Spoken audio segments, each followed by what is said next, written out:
everybody. I wanted to unbox a purse that I bought. It's a crossbody. I like to unbox these to give you an idea of what it looks like post-shipment. So this is a white with brown. It's a Bostanten, I think is how you say that. I thought this was a really pretty color. So let me zoom out a little bit to show you.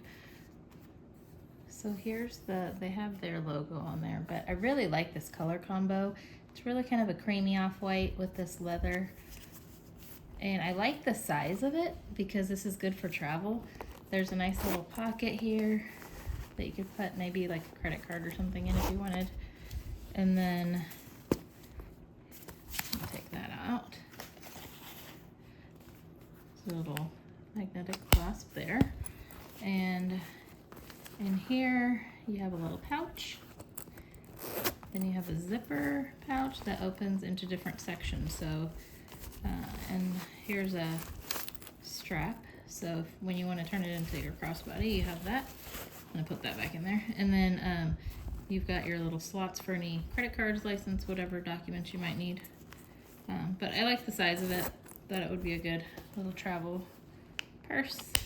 So there you go. I'll give you a view of the whole thing here. I'll go ahead and put a link to it in the description so that if you like what you saw, you could get yourself one. So anyway, appreciate you taking the time to watch, and I hope that was helpful. Thanks. Have a good one.